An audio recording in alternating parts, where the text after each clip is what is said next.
Hello and welcome to the Trail and Adventure Motorbike Podcast with me, Clive Barber, and my good mate, Noel Tom. For the days when you can't ride your bike, there's always the Trail and Adventure Motorbike Podcast.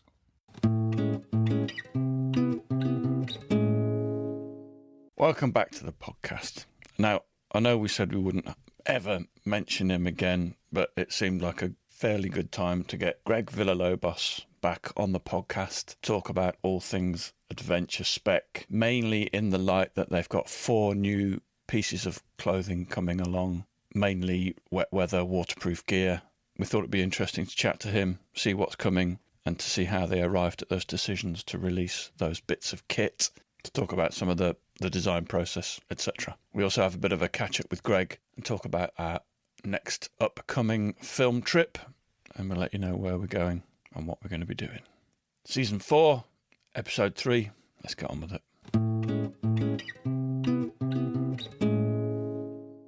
What's happened there, Noel? Last week we said no more Ollie Moto, and he's taken us to our word and he's clearing off for a couple of years, which is great because we don't have to bother with him anymore. And no more bloody Greg Villalobos, and look who's here. Why did we say no more Greg Villalobos? I don't remember that bit. We were just being funny. Okay. It's kind of difficult when he's one of your mates, isn't it, really, when you're your riding gang? Well, I'll have it be known that I didn't invite myself onto this episode. I was invited. You didn't. You were invited. And the reason I invited you is because you did an announcement recently about... So really, you're Greg Villalobos from Adventure Spec today. Yeah, today, for this, if you want, I will put my Adventure Spec hat on. Not literally. You don't do any hats. No, because then people go, where can I buy the Adventure Spec hat for? I'm like, it's imaginary.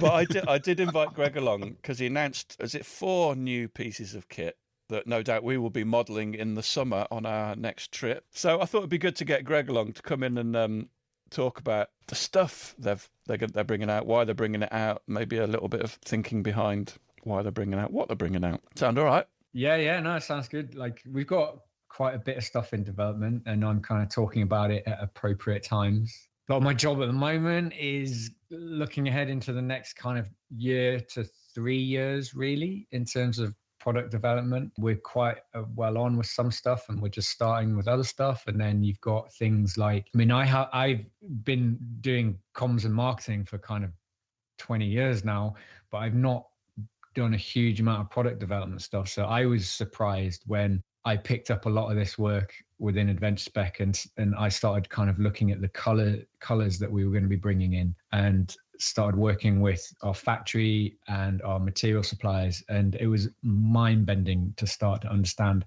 how long it takes to just introduce a new color that is not an off-the-shelf color, the process involved and just the timescales. And I was talking with got a friend who works, he's very senior in another kind of outdoor manufacturer that everyone will know.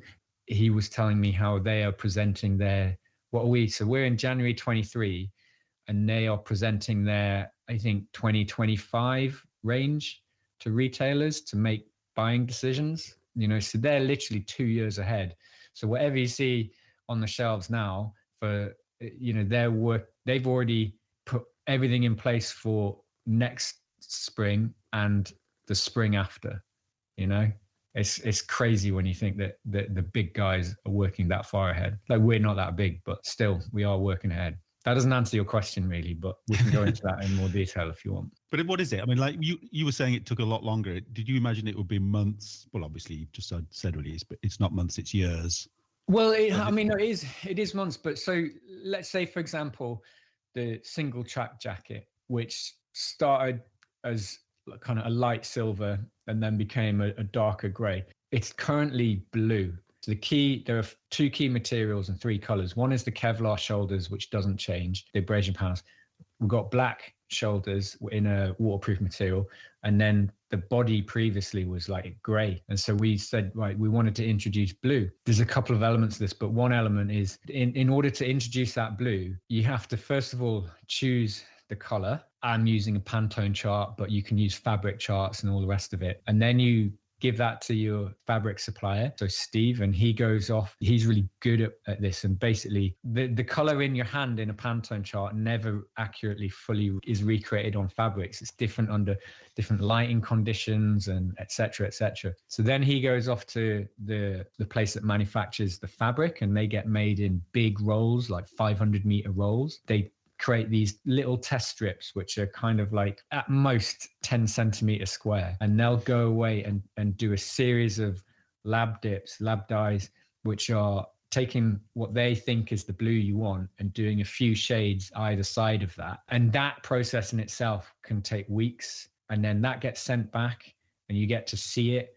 And you'll then got to make your decisions or further refine it and get some more made, which can take weeks. So you're talking like, 2 to 3 months just for that bit. And then you choose, okay, I want that blue. And you're committing then to dyeing like 500 meters of fabric because that's the minimum quantities. It sounds like it's potluck as to whether you end up with the color that you originally chose. I think the more you do it, the better you'll get at it. But I haven't been doing it that.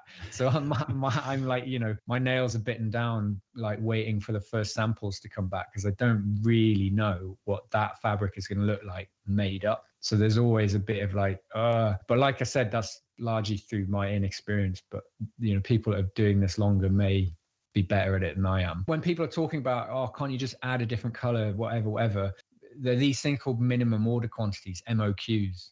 And that is basically a factory saying the minimum we will dye for you is, or manufacture in this material is like 500 meters. And then you got to go, right, well, each garment uses up 1.1 meters of fabric.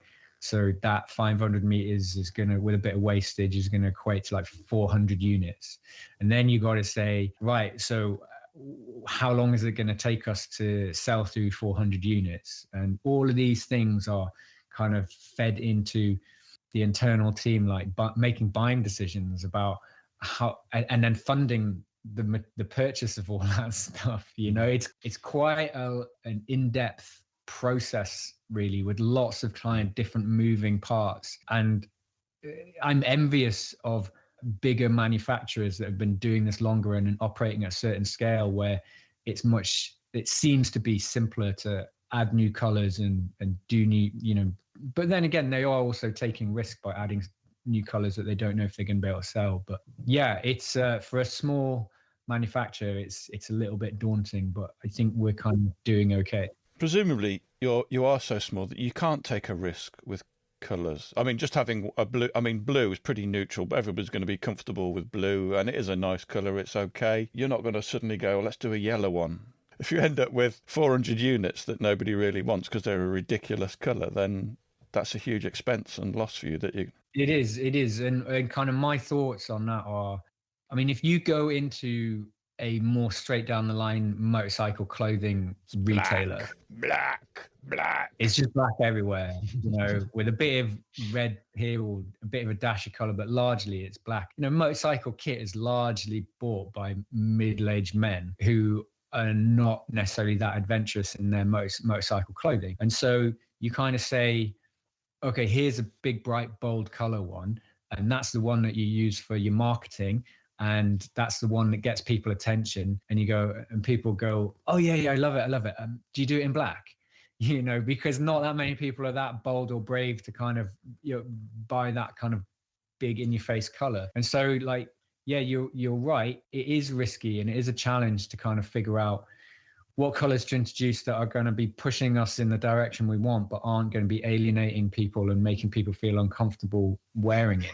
I don't see Adventure Spec clothing as motorcycle clothing per se, straight down the line, which is how I describe, what a lot of other manufacturers are doing. It's becoming clearer to me in my thinking about this and through our experiences of being out riding and using this stuff. It's more about it being outdoor clothing, outdoor gear that is tailored for adventure motorcyclists. So my aspiration or my kind of driving force for this is if I went into here in the UK, our big outdoor retailers are someone like Cotswolds Outdoors, and you've got your Rab over there, and you've got your North Face and your Arc'teryx, and I almost see like, and there's the Adventure Spec section.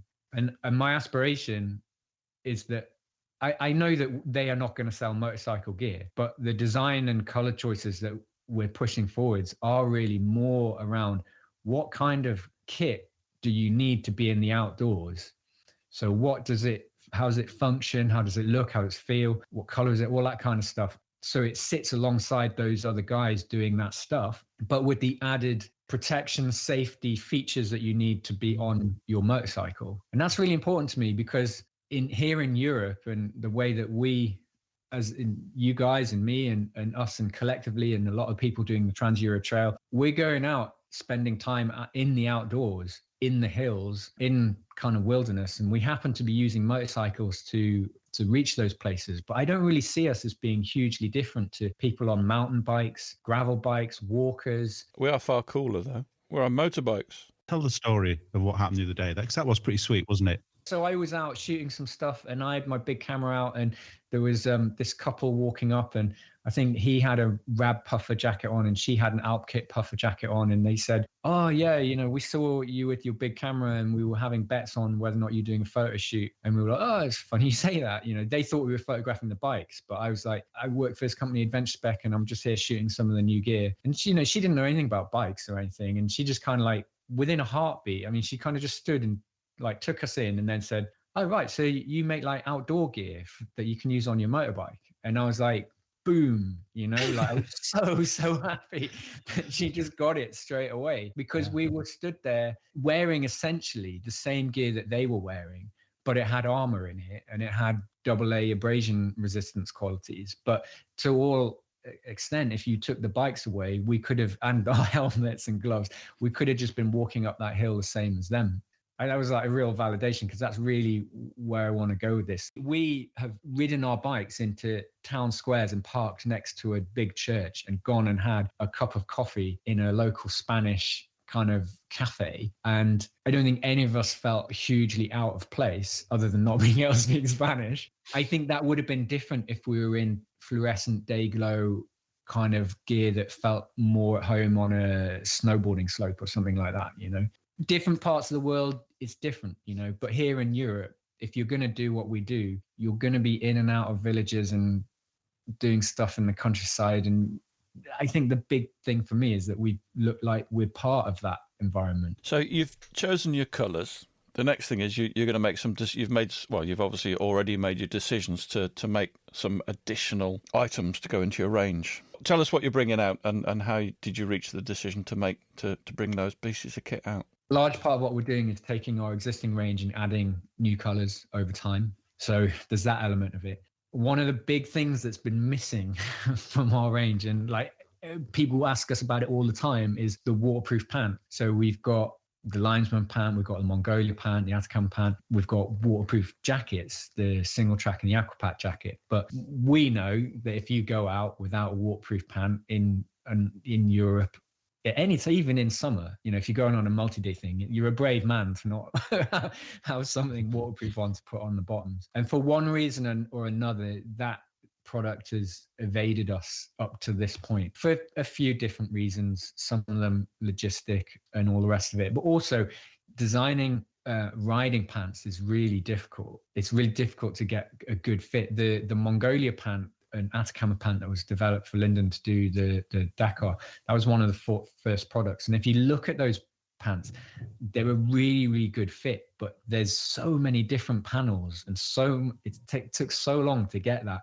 Because if you think about it, as motorcyclists, we've got this like weird requirement that we need our kit to be comfortable, sat down, and fit in the right place, and then also do the same thing stood up. Now, if you are just on a touring bike, you probably just most of the time just need it to fit when you're sat down, because when you get up, you go to the hotel and you take it off and whatever, you're not spending a huge amount of time walking around in it. But that's also why you see a lot of saggy-assed riding kit, because when you stand up, the bum just doesn't fit in the right place because it's cut for you sitting. The other element of that is the armor, like the knee armor especially, you need it to sit in the right place. Now, trail, dual sport, adventure riders doing stuff that we do, you're riding stood up and you're riding sat down, And then you're also getting off and maybe wearing that kit while you put your tent up and walk around the village and whatever. So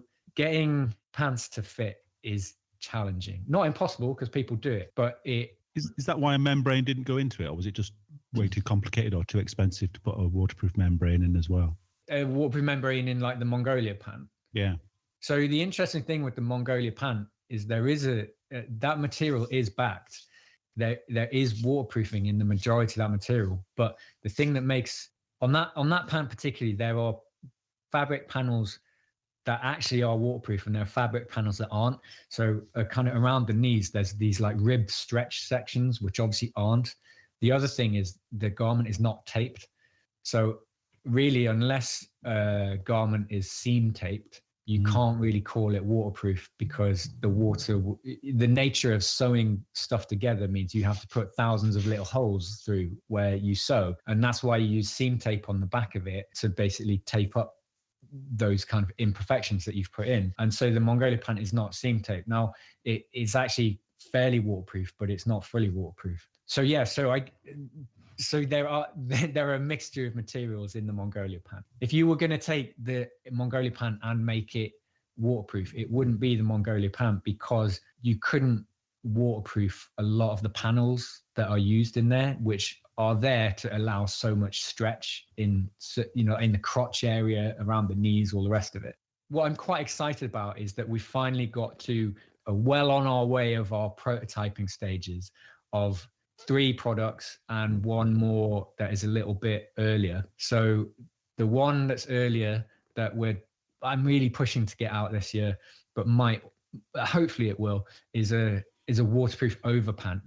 That's essentially, I have a waterproof overpant that I put on over my linesman pant, but it's not made by us, it's made by someone else. I think we've all got them, and they tend to be just quite cheap, kind of wear as a last resort if it's absolutely pissing down with rain, put them on, but most of the time it sits in the bag. The challenge with that overpant thing is quite often we're quite hard on our trousers.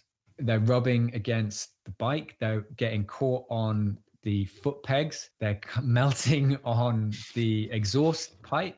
If it's not waterproof and the material is quite tough and robust, like in the linesman pant or the Mongolia, or that material is designed to kind of withstand all of those things, and they're quite durable. The minute you put something waterproof into that mix, it creates quite an interesting challenge. Now, I see a lot of the people in our community saying essentially their waterproof overpants are kind of disposable. I'm going to use it for 1 season, 2 seasons. I know it's going to get trashed and I'll replace it. And so therefore, I'm not going to spend a ridiculous amount of money on this thing that I'm going to give a hard life. So what is that? What is that amount of money? That's something you've got to... I think we'll all have different opinions on what that amount of money is. Some people will spend more, some people will spend less, naming no names in this group. but yeah, that is the challenge, because do we make something that is better than that you're going to spend a bit more money in because it's more waterproof and it fits better and it's a higher quality product? Or do we say, right, we need to be making a disposable thing alongside other stuff? The key thing there is the more features you build into a product, generally speaking, the more it costs. So like for every zip or buckle like you put in, let's say, for example, you put like some fancy zipper that goes all the way up the side, that zip might cost 15 quid for each side. So that's 30 quid just on the zips. That's in manufacturing costs. You can at least double that by the time it gets to the punter. And so you go, all of a sudden that 40 euro pair of pants is 100 euros because you've put 2 big zips on each side. And so therefore it's not just about making like the perfect. It's about making the thing that people want, will use, and will come in at the right price point, especially now. I don't think we're going into a period of history where everyone is feeling particularly wealthy. We are mindful of what people are willing to spend for this kit. So I've talked quite a long time about that product, and we're, at the moment, I'm just calling it the waterproof overpant. I've probably said as much as I can say, but it is in development. The other 2-3 things that I can talk a bit more about is there's the single track waterproof pant. So we're familiar with the single track jacket, which is an over jacket, waterproof over jacket. It's very much like a walking jacket.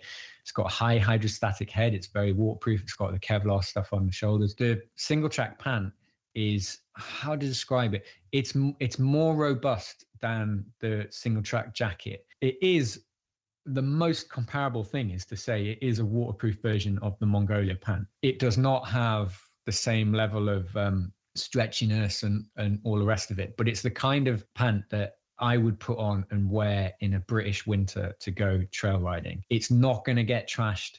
It's not going to melt on your exhaust or rip at the first sign of a foot peg. It is made of a heavier duty 3-layer waterproof fabric. It's not, like I said, it's not as lightweight as the jacket because it needs to be tougher, but it definitely sits in that line. This isn't an overpant. This is an actual. No, this is not an overpant. This is something that you wouldn't really be expected to layer this by taking it on and putting it off. You wouldn't really wear like the linesman pant underneath. You would put on a base layer, core base layer if you needed to.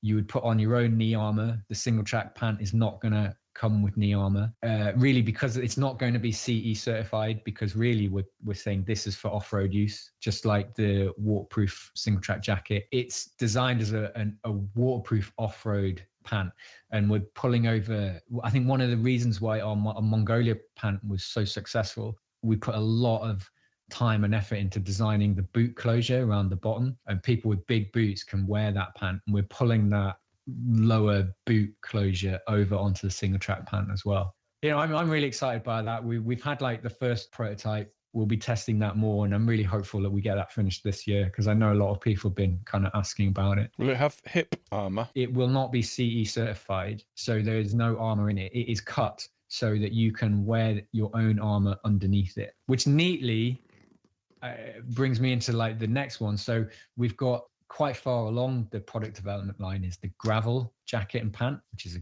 gravel suit. And really the name, the gravel jacket pant, it's really an adventure touring. It's a lightweight adventure touring suit that is designed for if you're gonna.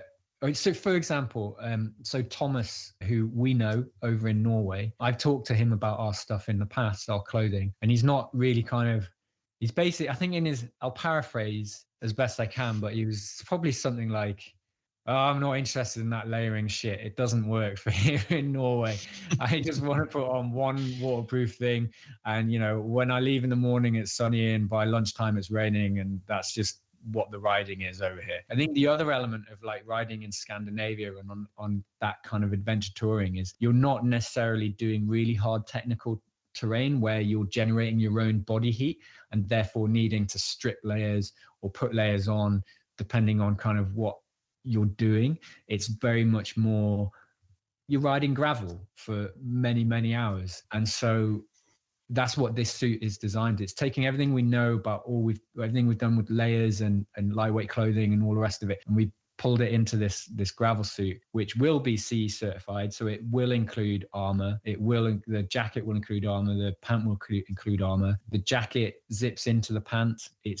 I guess it's much more a product that people that haven't done a lot of off-road stuff and have mostly just done road touring kind of stuff, they'll get it. Like I have to work quite hard to explain to people what ADV layering is for people that have never done what we do and they've just ridden their big bikes all over the place. I think this gravel suit is something they'll pick up, they'll see, and they'll understand it straight away. The pant, the gravel pant, and the single track are essentially kind of a very, very similar product, cut slightly different, but the waterproofing, the largely the construction is the same. The gravel pant will have the armor in the knees and the hips, and everything is abrasion tested and comes out with a CE certificate at the end of it. Sounds great.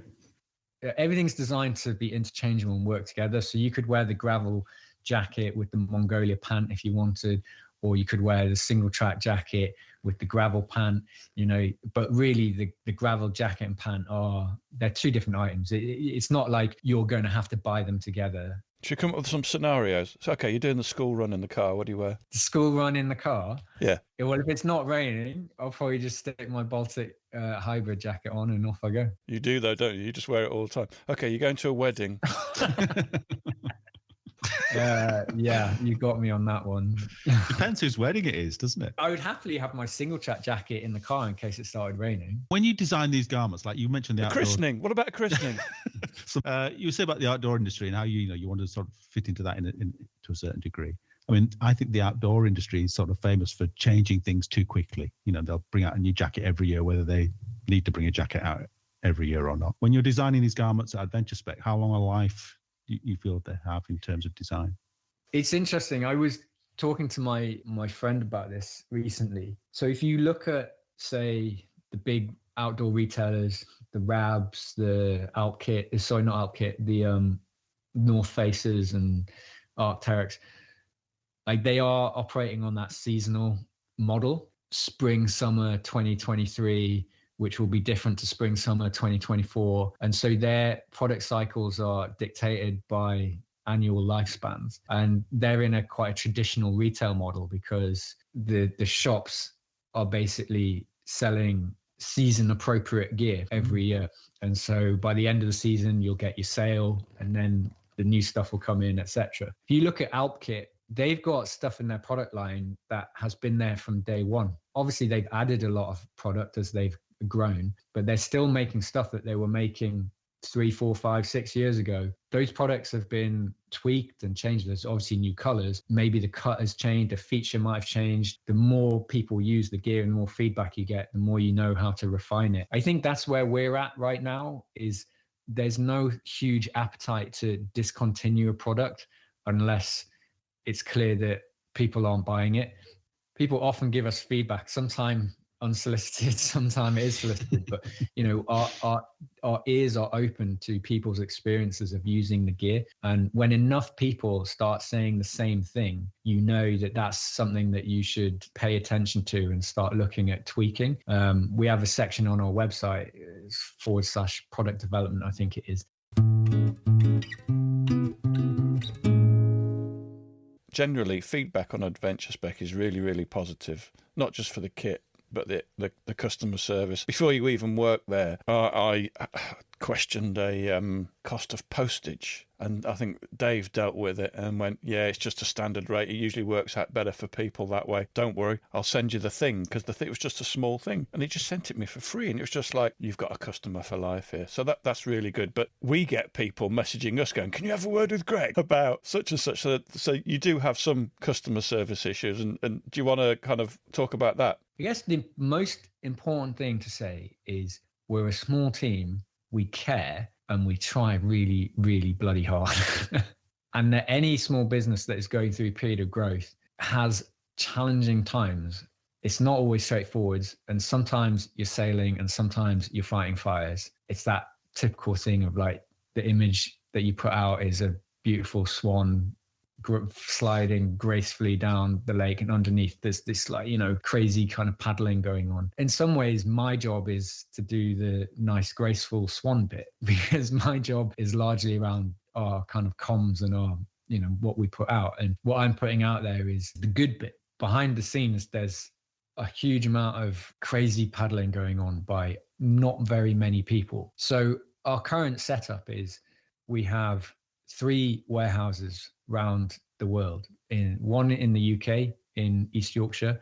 It's not in our office. It is it's somewhere else in Yorkshire. We've got one in Europe, in Belgium, and one in America, in Colorado. What that allows us to do is serve a good chunk of the world really effectively with lower shipping rates, faster service, and if you're in those countries or territories, no import duties. Are these places with Adventure Spec written over the door, or are they distribution centres? No, we're not kind of big.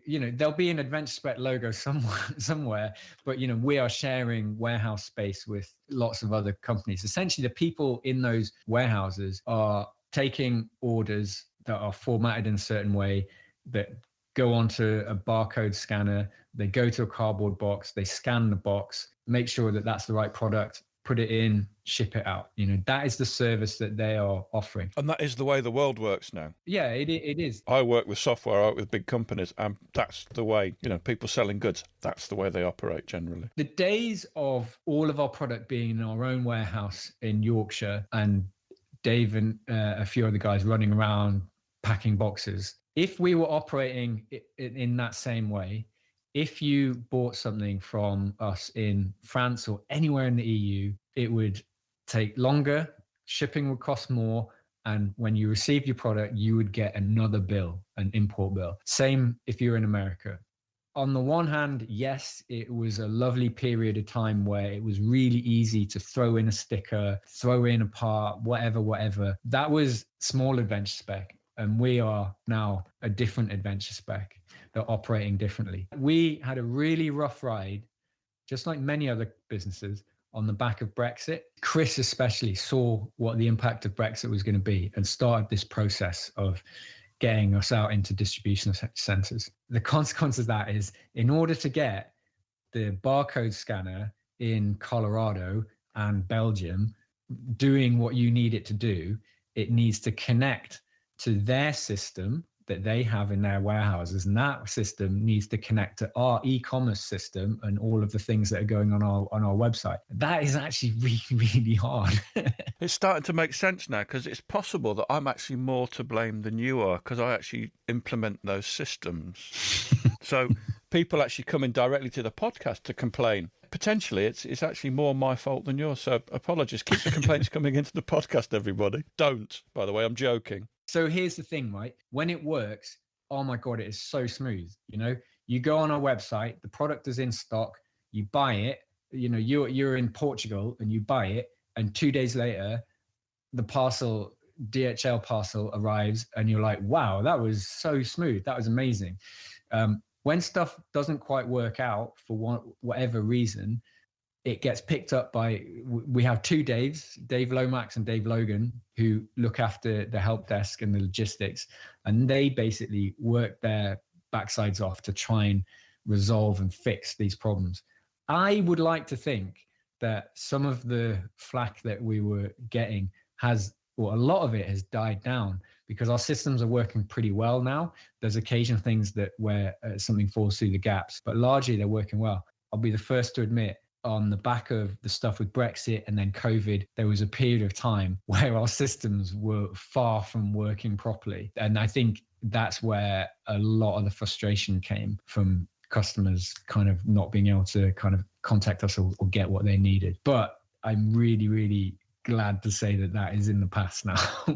It was hard, but we're through it. And I'd like to think the majority of people's experiences are good. So what is the best way for people to contact you on the rare occasion that they do have an issue? Our help desk is an online form that you use on our website. And when you send us a ticket, there's a few questions on there that says, what country are you? What bike do you ride? It's just helpful. And then you send it in. The important thing there is that, let's say you've bought something from us and you need to ask us a question, or there's an issue or something like that. The fact that you bought it from us means that you have an account with us. And so when we receive that help desk ticket from your email, that's automatically logged or essentially put into your file. And so all correspondence that comes through that system goes into your file, which means that we have a really easy way to kind of look through that file to find the thing that is an issue and resolve it really, really quickly.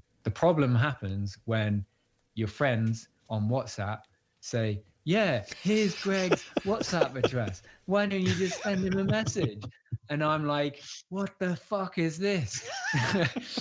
Do not send people to my WhatsApp or personal email, okay? Because that is when it pulls all of our resource, slows everything down, and I have no idea who these people are, what they've bought. I don't know what the history is. It was one of the Adams. You had to help our friend Adam. It's really unhelpful when people try to contact us outside of the designated tools that we have specifically built to help people. Don't look him in the eye. Don't look him in the eye. It's so funny that you've put Tom Cruise as his moniker on this Teams meeting. It's just the same rules for Tom. You can't contact him directly. I understand that sometimes people would just like to pick up the phone and have a chat with us. There may be a point in the future where we are operating a scale where we can put enough resources in to have someone sat there next to the phone all day. I mean, don't forget, we are operating globally, so, we're working in the UK, America, we sell stuff to New Zealand, So right now, the best way to get help or get an answer is through our help desk via our website. How many people work for Adventure Spec in the UK? In the UK, it's like me, Chris, and Dave. But I mean, if you add in all the people that are doing the after sales and well, they're not in the UK. So right. So it's me, Chris, and Dave. There's a warehouse, that we. Yeah. So they employ. I don't know how many people they employ. I don't know, but there's the warehouse, and then Maria and Dave are in Italy. So Dave Logan helps on help desk, and Maria helps me on social, and that's it. There's like accountants and stuff, an accountant around, and basically everything that you see is being done by those few people. I think that'll surprise a lot of people. I thought you were going to say reel off at least 10 names then.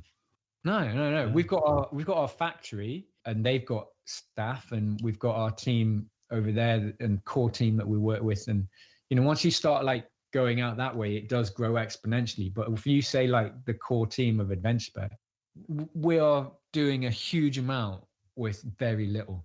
The point of why do you not do t-shirts or why do you not do beanies is largely because we have so little overflow resource to kind of do that stuff. Yeah, well, I see that now. Yeah, Brill. So can we have our friend Greg back now? Can we stop being so corporate?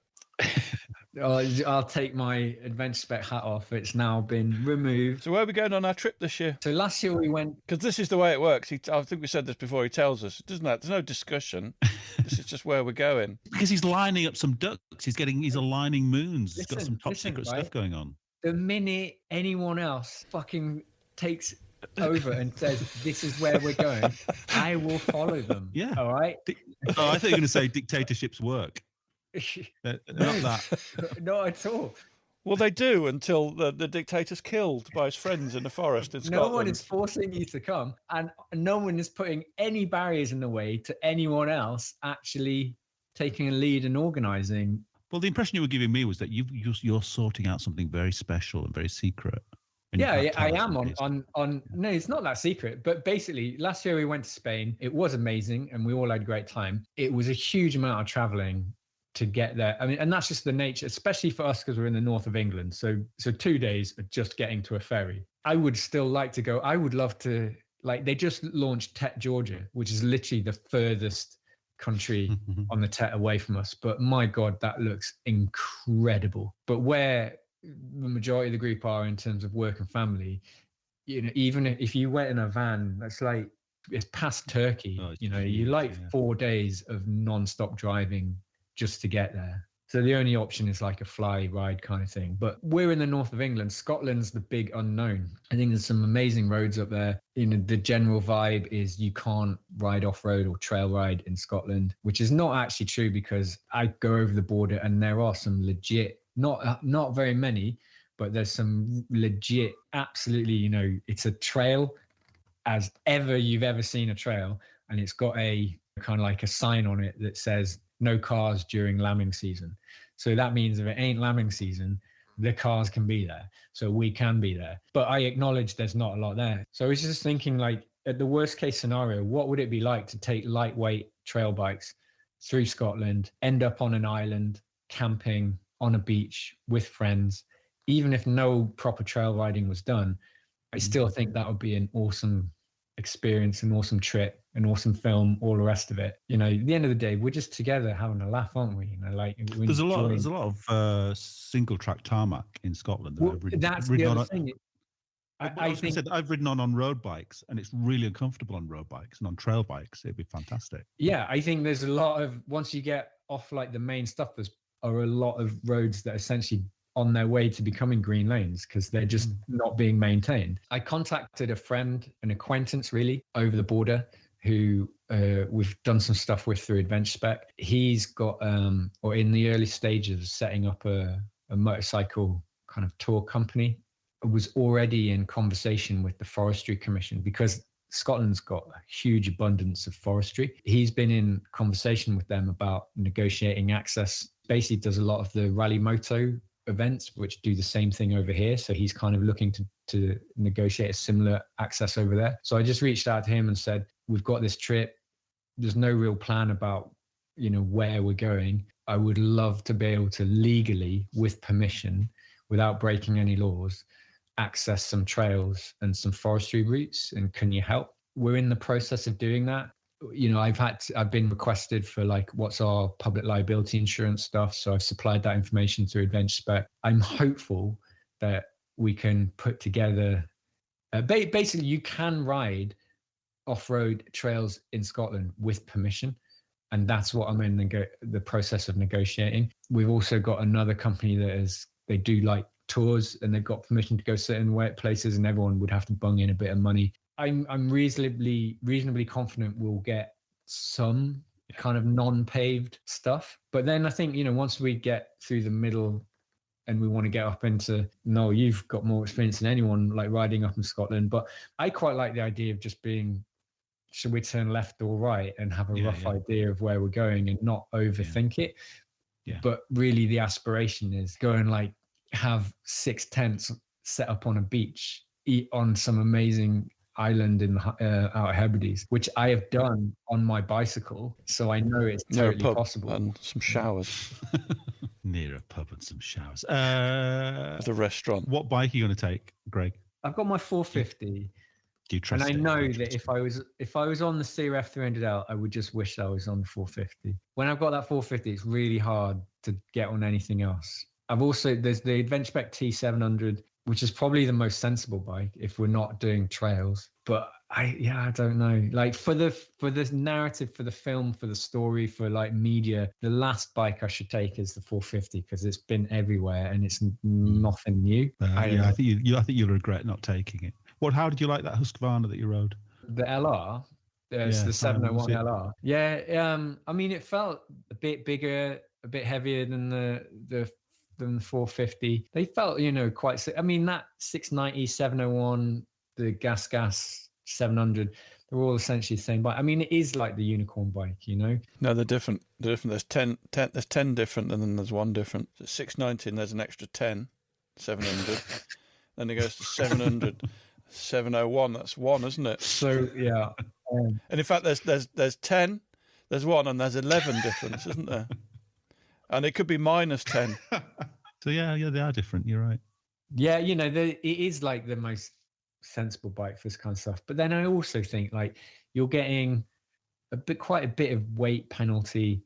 Like the 450s, like I service mine every 30, 40 hours. And that equates to maybe like 3,000 miles or something. And I know that like Will on his 690 services his more regularly than the book because of the way that he's riding it. So it's kind of, I think I said this before, but I think you've kind of got these, got this scale. And actually on one end, you've got kind of the 690 servicing. And on the other end, you've got the 450 servicing. And actually, if you're going to ride your 690 hard, you're going to service it sooner. If you're riding your 450 not hard, you service it later. And actually, so you end up somewhere near the middle. That whole servicing thing becomes a moot point. And then all of a sudden you're like, well, actually, you've got more power in a lighter bike that you can have more fun on in the 450 EXC.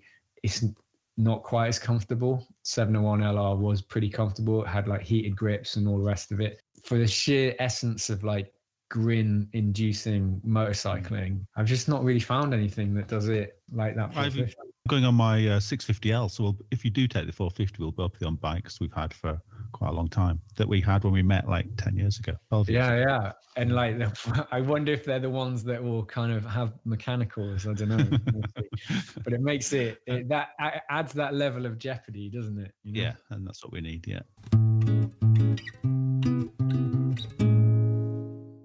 We're going to Scotland in May. Yeah, end of May, I think. May, June or something. 27th. Have you got Amazon Prime? Yeah. No. There's a really quite a lovely... Do you know George Ezra, the musician? Yeah.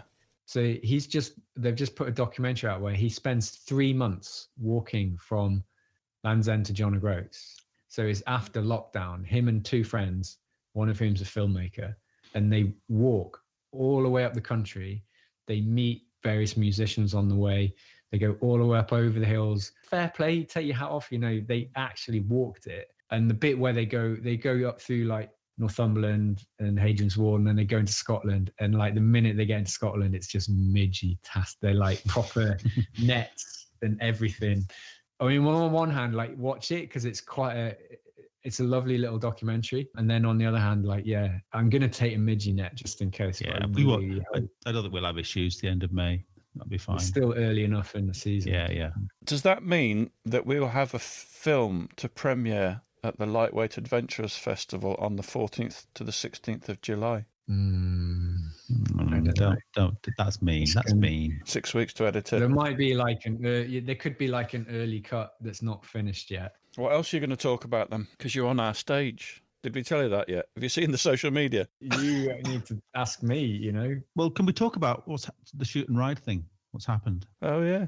Yeah, all right. Okay. So today I sent the email out saying that we'd not, or I say we, I felt bad after sending that. It should be I, because it's no one else's fault, but we didn't reach our fundraising target. And so the magazine's not going to proceed.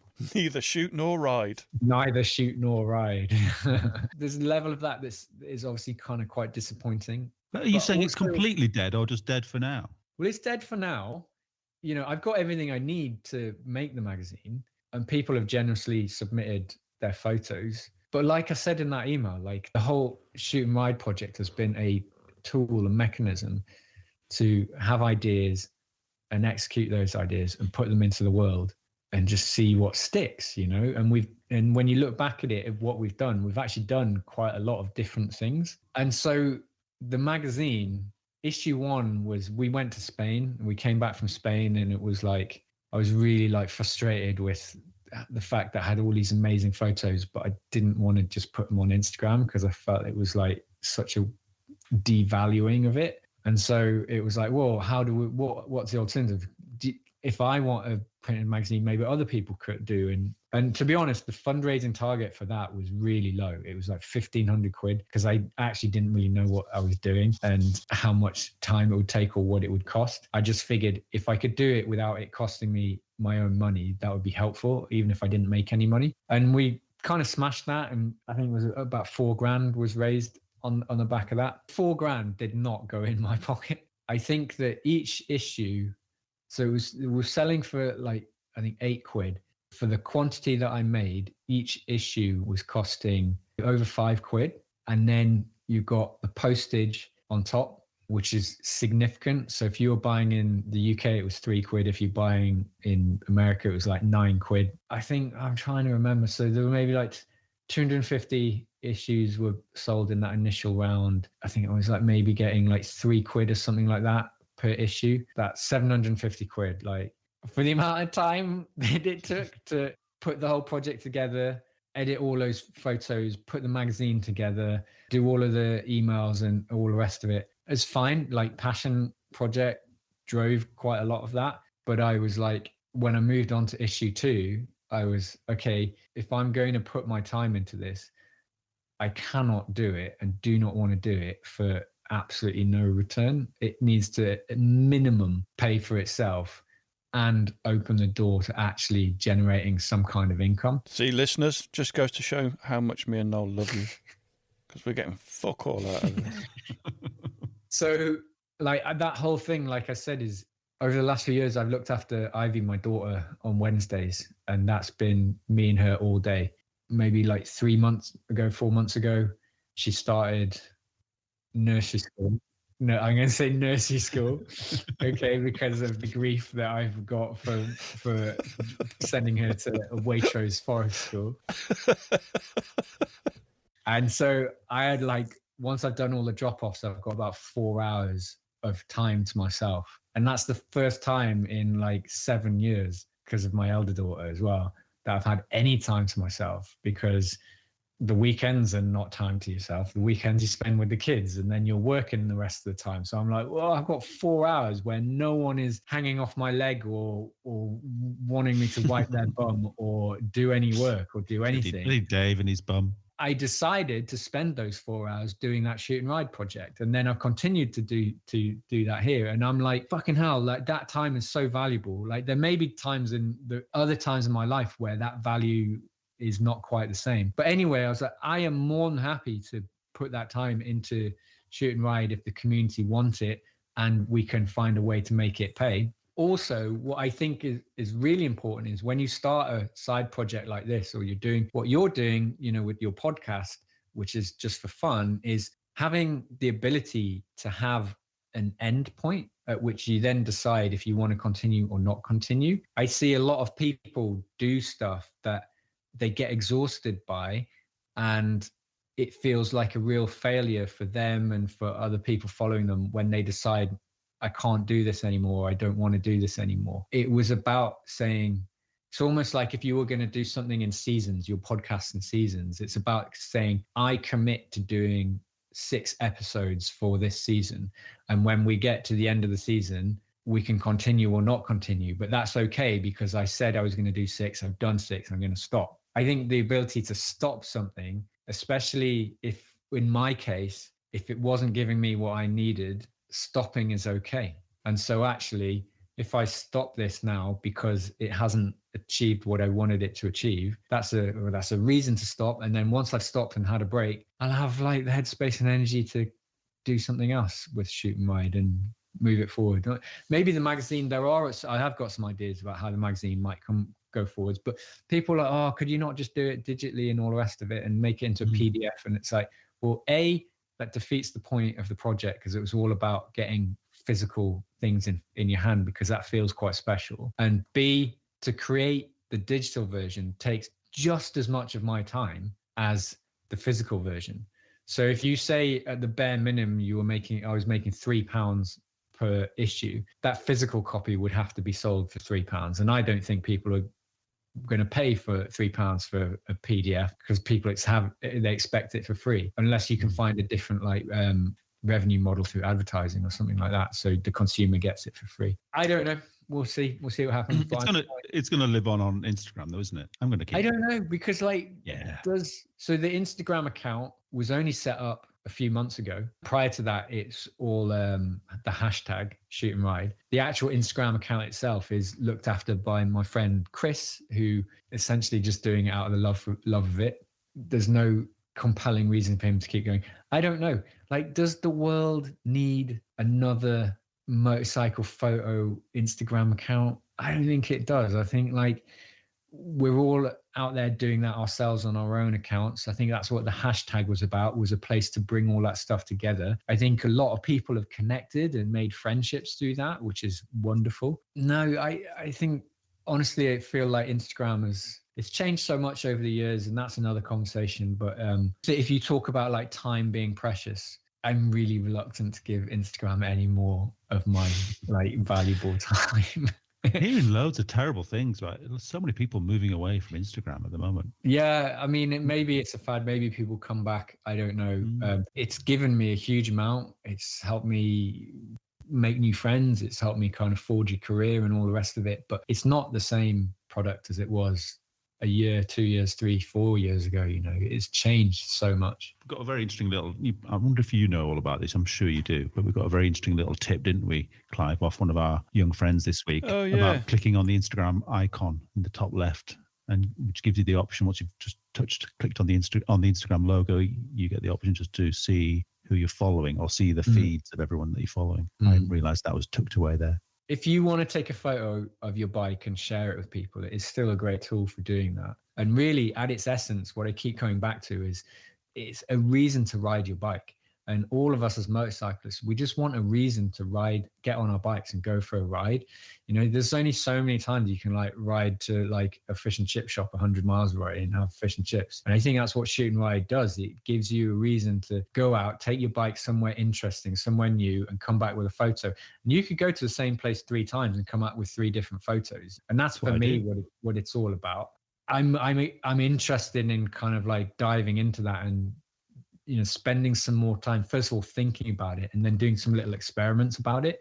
You can't take a photo of your bike at home. You have to like go out and ride it. And I think that's the essence, is basically maybe something that through shoot and ride that are giving people a reason to go out, take their photos, share it. Maybe the magazine comes back, because that's a place where, you sign up to this program. Once you're in, you can then go out, take your stuff, shoot your stuff, and then the magazine is like an annual celebration of what everyone's been doing. And the other element for me personally that's of interest is actually running workshops up here in Northumberland, which isn't any help for someone in Estonia, but if you can get yourself up here and spend a long weekend with me going out riding, I think we could all kind of do some pretty cool stuff, make some good friends and learn some new skills and stuff. So that's another element of it that I'm kind of like looking. I'm just saying, I've been riding with you for about 15 years and I still can't take photos. Well, there are some people that are beyond help, Clive. Yeah. I probably should get a camera or something, shouldn't I? But have you enjoyed that riding? That's the important bit, Doesn't matter if you don't get the photo. Sometimes.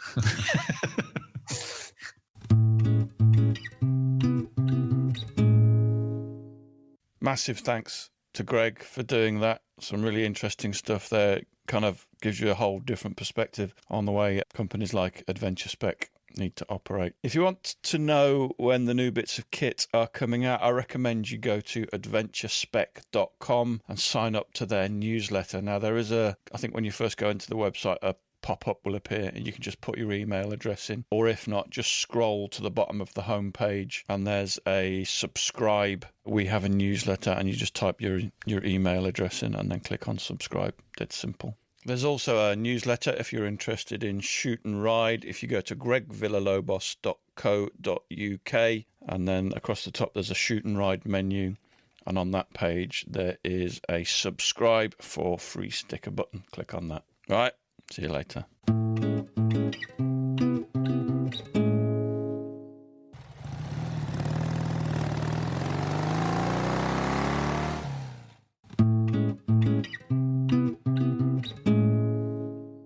Thanks for listening. We really appreciate your support. Don't forget you can follow us on Facebook and Instagram. And if you really appreciate what we do, you could consider supporting us on Patreon or buy us a coffee. Links are available on our website, which is tampodcast.com, tampodcast.com, where we also have a limited selection of branded stuff. But either way, please keep listening and spreading the word. See you next time.